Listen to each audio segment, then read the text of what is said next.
যে একটা নেশা উঠেছে, এখন শুধু মনে হয় কেক বানাই। তো এই তো বিকালবেলা একটা কেক বানিয়েছিলাম। ছেলেও বলতেছিল যে আম্মু কেক বানাও কেক বানাও। তো ছেলের আবদারে আর ছেলের আবদার যেরকম আছে আমার মনেরও একটা ইচ্ছা আছে বলা যায়। তো সেই কারণেই এই তো বিকালবেলা করে একটু নাস্তাও হয়ে যাবে। তো একটা কেক বানিয়ে নিয়েছিলাম। আর কেকটা কেমন হয়েছে মাশাআল্লাহ, দেখে তো বুঝতেই পারতেছেন আপনারা সবাই।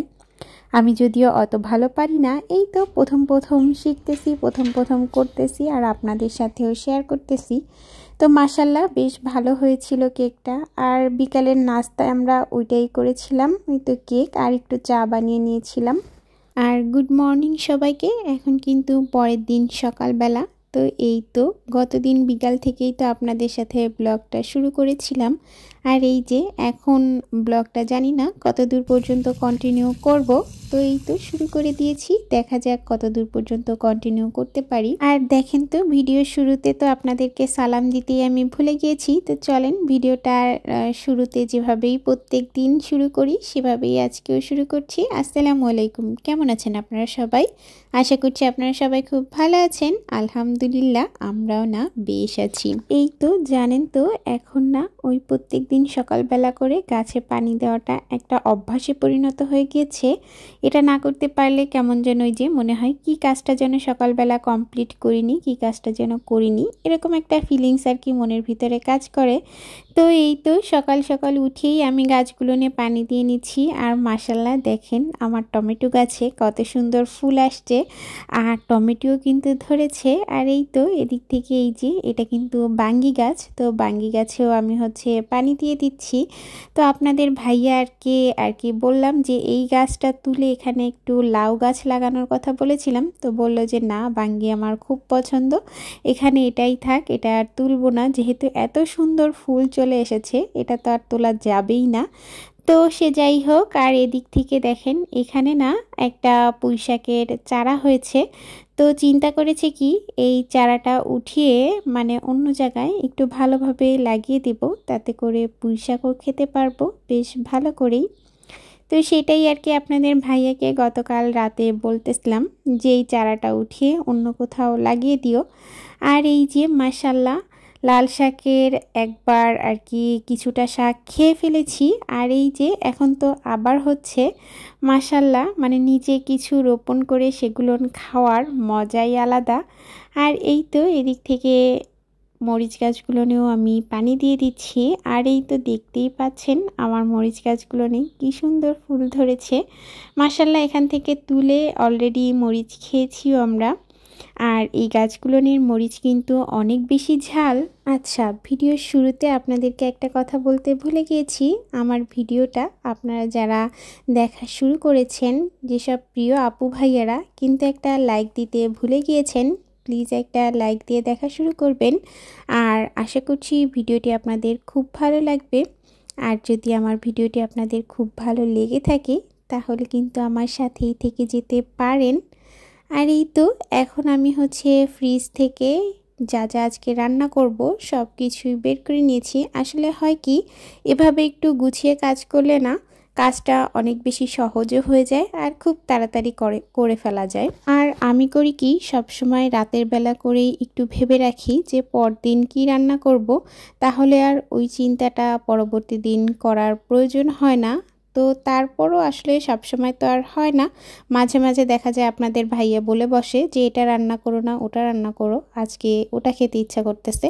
তো তখন তো তার মন মতো আর পরিবারের সবার চাহিদা মতো সেটা রান্না করে ফেলি। তো এদিক থেকে ফ্রিজ থেকে আমি এই যে গতদিন আপনাদের ভাইয়া কলমি শাক নিয়ে আসছিল। তো কলমি শাক খাওয়া তো অনেক ভালো। আর শাক বলতে কলমি শাকটা আমি খুবই পছন্দ করি, ঝোলের তরকারিও পছন্দ করি আর ভাজার তরকারিও পছন্দ করি। এই কলমি শাকটা যদি একটু মাছ দিয়ে রান্না করা হয়, বিশেষ করে শোল মাছ দিয়ে রান্না করলে কিন্তু বেশ মজা লাগে। এই কলমি শাকের ঝোলটা খেতে আমি অনেক বেশি পছন্দ করি। আমার শাশুড়িকে দেখতাম প্রায় সময় কলমি শাকের ঝোল রান্না করতো। আর আমার শাশুড়ির হাতের রান্না মাশাআল্লাহ অনেক ভালো। আর আমার আম্মু প্রায় সময় এটা দিয়ে ঝোল করে রান্না করতো খুব ভালো লাগতো আমার। তো বাবার বাড়িতেও এটা খেয়েছি আর শ্বশুর বাড়ি এসেও এটা পেয়েছি। তবে এমন অনেক কিছু আছে যেগুলো শ্বশুর বাড়ির সাথে আমার বাবার বাড়ির মিল নেই, মানে হয়তো আমার বাবার বাড়ি খায় কিন্তু আমার শ্বশুর বাড়ি খায় না। আবার অনেক কিছুই আছে যেগুলো আমার শ্বশুর বাড়িতে খায়, আমার বাবার বাড়িতে খায় না। তো অনেক কিছুই আসলে অনেক জায়গায় থেকেই শিখে গিয়েছি। আর এরপর ওদিক থেকে আমি একটু পানি খেয়ে নিলাম। তো সকালবেলা উঠে মোটামুটি রুম টুম ঝাড়ু দিয়ে তারপরেই তো গাছে পানি দিয়ে এসেছি। আপনাদের ভাইয়ারও খাবার রেডি করে তাকে দিয়েছি। আর জিসানও তো স্কুলে চলে গিয়েছে। তো এর ভিতরে আসলে আমি তো বসার সময় একটুও পাইনি। ওদিক থেকে আয়াতকে একটু ফর্মুলা মিল্ক গুলে খাইয়ে দিয়েছিলাম। তো সকালবেলাটা উঠে আসলে অনেক বেশি তাড়া থাকে, তো যেহেতু একটুও বসার সময় পাইনি তাই একটু পানিও খেতে পারিনি। এ কারণেই এখন একটু বসে পানি খেয়ে নিলাম। আর এদিক থেকে মোটামুটি পানি খাওয়ার পর চিন্তা করলাম শাকগুলো বেছে কুটে রাখি, কারণ আয়াত উঠলে দেখা যাবে আমি যখন এই শাকগুলো বাছতে যাব তখন না ও এগুলো নিয়ে টানাটানি শুরু করবে, তারপর আবার পুরা ঘরটা এগুলো দিয়েই ভরে দিবে। আর জানেন তো, এ কথা চিন্তা করেই আমি সবসময় চিন্তা করি আয়াত ঘুম থাকতে থাকতে যতটুকু কাজ আমি আগিয়ে রাখতে পারি সেটাই আমার জন্য ভালো। ওদিক থেকে ওই যে সকালবেলা পানি খাওয়ার পর তো আর কিছুই খাইনি। তো এখন ওই প্রায় 9টা সাড়ে 9টার মতো বেজে গিয়েছে। তো চিন্তা করলাম একটু চা খেয়ে নিই, যেহেতু রান্নার সব জোগাড় যন্ত্রই করা হয়ে গিয়েছে মোটামুটি। তো এই তো এখন হচ্ছে একটু দুধ চা করব। আসলে চাচ্ছি তো এই জিনিসটা কাটানোর জন্য, কিন্তু কি বলেন তো, পেরে উঠছি না।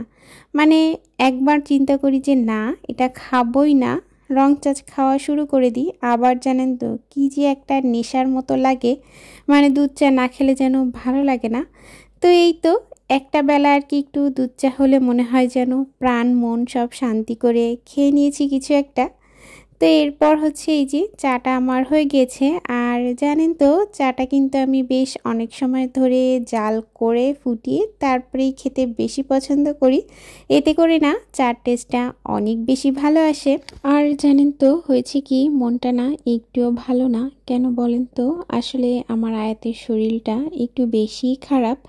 তো জানি না কেন হঠাৎ করে এরকম হলো, মানে গত 2টা দিন ধরে আমার আয়াত কিছুই খেতে চাচ্ছে না, মানে একটা ভাতের দানাও মুখে নিতে চাচ্ছে না। আমি আসলে ঠিক বুঝতে পারতেছি না যে ওর কি হলো, এরকম কেন হচ্ছে সেটাও আসলে বুঝতে পারতেছি না। এমনটাও হতে পারে হয়তো বা গরমের জন্য, কারণ গত 2টা দিন প্রচণ্ড পরিমাণের গরম পড়েছে, মানে যা সহ্য করার মতো না এরকম গরম পড়েছে। আসলে ঠিক বুঝে উঠতে পারতেছি না কেন আমার মেয়েটার এরকম অবস্থা হলো। এ কারণে আসলে মন মাইন্ডও খুব একটা ভালো থাকছে না। আর বাচ্চা কাচ্চা অসুস্থ হলে এমনিতেই বাবা মার মন মানসিকতা কোনোটাই আসলে ভালো থাকে না। তবে আসলে কি বলবো, মানে এত খারাপ লাগতেছে। আয়াতকে আজকে সকালবেলা যা খাইয়ে দিয়েছিলাম সবই এক কথায় বমি করে ফেলে দিয়েছে। আমার প্রিয় আপু ভাইয়ারা, আপনাদের যদি কারো জানা থাকে যে হঠাৎ করেই কেন এরকম হলো, তাহলে কিন্তু আমাকে একটু জানাতে পারেন। এমনটাও হতে পারে হয়তো আপনাদের কথা শুনে আমি একটু রিল্যাক্সও হতে পারি যে হয়তো বা এই কারণেই হচ্ছে, না হলে আসলে বিভিন্ন ধরনের চিন্তাভাবনা মনের ভিতরে আসে। তো সে যাই হোক, এরপর মোটামুটি ওই যে আমি শাক ভাজি করে নিয়েছি আর মাছটাও একদম ভুনা ভুনা করে নিয়েছি।